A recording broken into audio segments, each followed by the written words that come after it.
Welcome to Friends Canteen. Lakshmi and my mom Sridevi. Thanks for all the viewers. இன்னைக்கு again நாங்க egg வச்சு ரெண்டு item பண்ணி காமிக்கலாம்னு வந்திருக்கோம். அதுல ஒன்னு உடைச்சு ஊத்தி பண்ண போறோம், இன்னொன்னு பாயில் பண்ணி அந்த எக் வச்சு ஒரு ஃப்ரை பண்ண போறாங்க. அது எப்படி பண்ணுவாங்கன்னு அவங்களே சொல்லுவாங்க. முதல்ல உடைச்சு ஊத்தின முட்டைக்கறியை செய்முறைய காட்டுறேன். உடைச்சு ஊத்தின முட்டைக்கறிக்கு தேவையான பொருட்கள்: 2 பெரிய வெங்காயம் பொடியாக நறுக்கியது, 3 பெரிய தக்காளி பொடி பொடியாக நறுக்கியது, 4 முட்டை, 1/4 ஸ்பூன் மஞ்சள் பொடி, 2 ஸ்பூன் சில்லி பவுடர், 2 ஸ்பூன் கொத்தமல்லி பவுடர், 1 ஸ்பூன் இஞ்சி பூண்டு பேஸ்ட், உப்பு தேவையான அளவு, கருவேப்பிலை, கொத்தமல்லி சிறிது சிறிதா நறுக்கியது, தாளிப்பதற்கு பிரிஞ்சி இலை, சின்ன துண்டு பட்டை, 2 கிராம்பு, 4 சின்ன பச்சை மிளகாய் சின்னதாக நறுக்கியது. இப்போ கடாய் காய வச்சாச்சு. அதுல ஆயில் போடுறேன். கொஞ்சம் வெங்காயம் எல்லாம் வதக்குற அளவுக்கு கொஞ்சம் ஆயில் அதிகமாக ஊற்றினாதான் நல்லா வதங்கி வரும். ஆயில் நல்லா சூடாயிருச்சு. இதில் நம்ம தாளிக்கிறதுக்கு பட்டை, கிராம்பு, அந்த பிரிஞ்சி இலை இதை போடுறோம். இந்த கருவேப்பிலை, பச்சை மிளகாய் நறுக்குனது. இப்போ நான் 2 பெரிய வெங்காயம் பொடியாக நறுக்கி வச்சிருந்தோம்ல, அதை போடுறேன். இந்த வெங்காயம் வதங்குறதுக்கு கொஞ்சம் ஒரு பிஞ்சு உப்பு போடுறேன். இப்போ வெங்காயம் நல்லா வதங்கிருச்சு. இப்போ என்ன பண்ண போறேன், இந்த பொடியா நறுக்கிய தக்காளிய அதில் சேர்க்க. இந்த தக்காளி நல்லா மசிய வேகணும். இது கூட ஒரு டீஸ்பூன் இஞ்சி பூண்டு பேஸ்ட் எடுத்து வச்சிருந்தோம்ல, அதையும் போட்டு நல்லா தக்காளி மசிய வேக வைக்க போறேன். இப்போ பாருங்க, வெங்காயம், தக்காளி, இஞ்சி பூண்டு பேஸ்ட் போட்டிருந்தேன். இப்போ தக்காளிலாம் நல்லா மசிஞ்சிருச்சு. இந்த ஸ்டேஜில் மஞ்சள் பொடி எடுத்து வச்சோம், அதை போட்டிருக்கேன். 2 டீஸ்பூன் வத்தல் பொடி, 2 டீஸ்பூன் கொத்தமல்லி பொடி, தேவையான அளவு உப்பு. நான் இந்த இவ்வளோ உப்பு போட்டிருக்கேன். அப்புறம் பார்த்துட்டு வேணும்னா நம்ம போட்டுக்கலாம். பச்சை வாசனை போகிற அளவுக்கு நல்லா வதக்கிக்கிடணும். கொஞ்சம் உங்களுக்கு எண்ணெய் பத்தாது மாதிரி தெரிஞ்சதுன்னா கொஞ்சம் ஆயில் ஊற்றிக்கோங்க.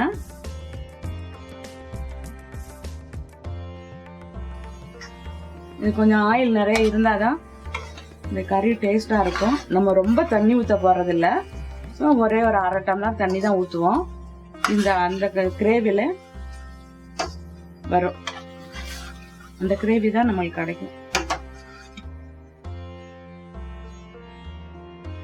வெங்காயம், மசாலா, தக்காளி எல்லாம் நல்லா மசிஞ்சிருச்சு. இந்த அளவுக்கு வந்தோடனே ஒரு 1/2 கப்பு தண்ணி, 1 கப்பு தண்ணி ஊற்றியாச்சு. இப்போ நம்ம முட்டையை உடைச்சி விட்டு மூடி விடணும். முட்டை வேகிறதுக்காக தான் இந்த தண்ணி நம்ம விட்டுருக்கோம். இந்த ஸ்டேஜ் தான் வரும் நம்மளுக்கு குழம்பு. கொஞ்சம் 1/2 கப்பு தண்ணி ஊற்றினால அதில் நல்லா அந்த மசாலா எல்லாம் சேர்ந்து நல்லா ஒரு மசியல் மாதிரி வந்திருக்கு. இப்போ நான் அந்த முட்டையப்போ உடச்சி தனித்தனியாக ஊற்ற போகிறேன்.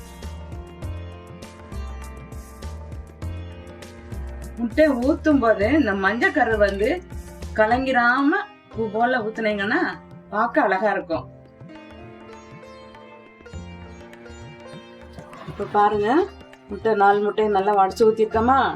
மஞ்சக்கரு அப்படியே துண்டு துண்டா இருக்கா, பார்க்க அழகா இருக்கு.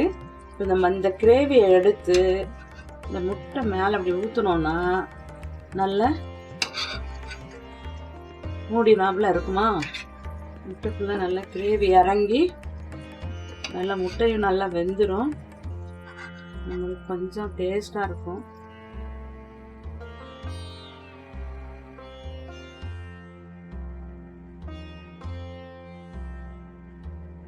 இப்போ எல்லாம் ஊற்றி முடிச்சிட்டோம்.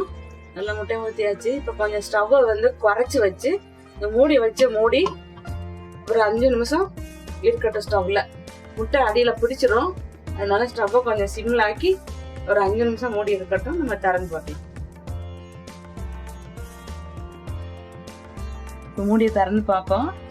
பாருங்க, பார்க்க எவ்வளோ அழகா வந்திருக்கு. முட்டையெல்லாம் நல்லா வெந்திருக்கு 4 பக்கமும். இது ரொம்ப டேஸ்டா இருக்கு. இது மேலே கொஞ்சம் கொத்தமல்லி தழை பொடிசா நறுக்குன கொத்தமல்லி தலையை தூரம். பாருங்க, அந்த எண்ணெயெல்லாம் நல்லா பிரிஞ்சு வந்திருக்கு, நம்ம ஊற்றின எண்ணெயெல்லாம்.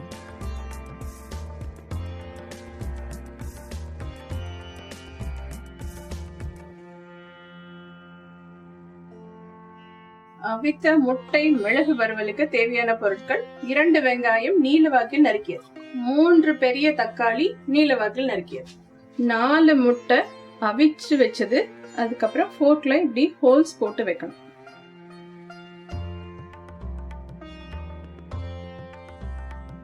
கால் ஸ்பூன் மஞ்சள் தூள், 1/2 ஸ்பூன் சில்லி பவுடர், 1 ஸ்பூன் கொத்தமல்லி தூள், 1/2 ஸ்பூன் கரம் மசாலா, 1/4 ஸ்பூன் ஜீரகத்தூள், 1/4 ஸ்பூன் சோம்புத்தூள், கறிவேப்பிலை, 2 ஸ்பூன் மிளகுத்தூள், கொத்தமல்லி சிறிது சிறிதா நறுக்கியது, 2 பச்சை மிளகாய் குட்டி குட்டியா நறுக்கினது, ஜிஞ்சர் கார்லிக் பேஸ்ட் 1 ஸ்பூன், உப்பு தேவையான அளவு, தாளிப்பதற்கு 1 இலை, கொஞ்சம் பட்டை, 2 கிராம்பு, 1 அன்னாச்சி பூ. இப்போ கடாய் காய வச்சாச்சு. அதுக்கு எண்ணெய் ஊத்துறேன். கொஞ்சம் அதிகமாக எண்ணெய் இருக்கட்டும். எண்ணெய் நல்லா காஞ்சிருச்சு. தாளிக்கிறதுக்கு பட்டை கிராம்பு இந்த பிரிஞ்சு இலை போடுறேன். இப்போ பட்டை கிராம்பு இலை போட்டு தாளிச்சாச்சு. இதில் வந்து 2 பெரிய வெங்காயம் நீள வாக்கில் நறுக்கியது இதில் போடுறேன். இப்போ பாருங்க, வெங்காயம் நல்லா வதங்கிருச்சு. இப்போ இந்த நேரத்தில் தக்காளியை இப்போ நான் போடுவேன். இப்போ பாருங்க, நல்ல வெங்காயம் தக்காளி எல்லாம் நல்லா வதங்கிருச்சு. இந்த நேரத்தில் நம்ம கொஞ்சம் இஞ்சி பூண்டு எடுத்து வச்சோம்ல 1 ஸ்பூனு, அதை போட்டிருக்கேன். அது கொஞ்சம் பச்சை வாசனை போகணும். இஞ்சி பூண்டு பேஸ்ட்டு வதங்கிருச்சு. இதில் வந்து வத்தல் தூள் எடுத்து வச்சோம்ல அது போடுறேன். இப்போ மல்லித்தூள் 1 ஸ்பூன், சோம்புத்தூள், ஜீரகத்தூள், கரம் மசாலா, 1/4 ஸ்பூன் மஞ்சள் தூள், இந்த நறுக்கிய பச்சை மிளகாய், தேவையான அளவு உப்பு. இது நல்லா மசாலா நல்லா வதங்கணும். இப்போ எல்லா மசாலாவும் சேர்ந்து நல்லா பேஸ்ட் மாதிரி ஆகிட்டா இந்த நேரத்தில் நம்ம 2 ஸ்பூன் மிளகுத்தூள் போட போகிறோம். உப்பெல்லாம் போட்டாச்சு. இப்போ மிளகுத்தூள் போட்டு நல்லா வதக்குறோம்.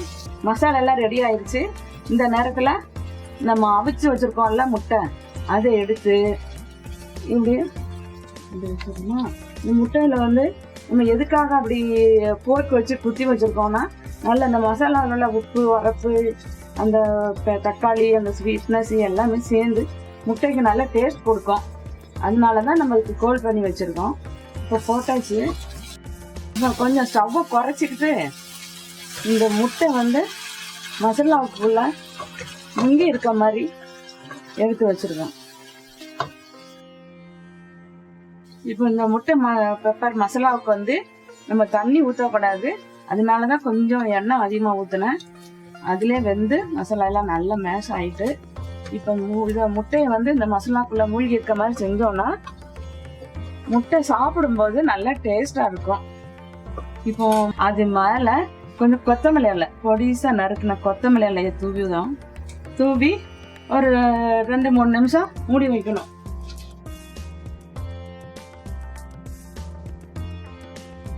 இப்போ பாருங்க, நல்லா திறந்து நல்லா பாருங்க மசாலா எல்லாம் நல்லா திறந்து எண்ணெய் எல்லாம் பிரிஞ்சு வந்துட்டு பாருங்க. நல்லா முட்டைக்குள்ளேயும் நல்லா மசாலா இறங்கி இருக்கு. இந்த கலர் மாறி இருக்குல்ல, கட்டியா சேர்ந்து வந்திருக்கு. இந்த மாதிரி ஒரு பக்குவத்துல இறக்கணும்னா இந்த கறி ரொம்ப நல்லா டேஸ்டா இருக்கும்.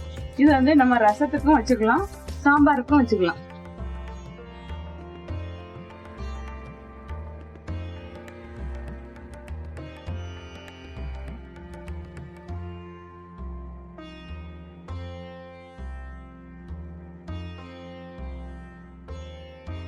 இப்ப பாருங்க 2 டிஷ்ஷும் ரெடி ஆயிட்டு. முட்டை உடச்சு ஊத்தின கறி, முட்டை அவிச்சு பெப்பர் ஃப்ரை, அதுவும் நல்லா வந்திருக்கு. டேஸ்ட் பண்ணா ரொம்ப டேஸ்டா இருக்கு. நீங்க எல்லாம் செஞ்சு பாருங்க. இது ரசம் சாதத்துக்கு, சாம்பார் சாதத்துக்கு, தயிர் சாதத்துக்கு, சப்பாத்திக்கு எல்லாத்துக்குமே இந்த டிஷ் ரொம்ப நல்லா இருக்கும். நீங்க செஞ்சு பாருங்க, உங்களுக்கு பிடிக்கும்னு நினைக்கிறேன். பிடிச்சிருந்தா எங்களுக்கு கமெண்ட்ஸ் கொடுங்க, லைக் பண்ணுங்க, ஷேர் பண்ணுங்க, அப்படியே சப்ஸ்கிரைபும் பண்ணுங்க. அதே பக்கத்துல இருக்க பெல் பட்டனை அமுக்குங்க. Thank you. Thank you. Thanks for visiting us. See you next time.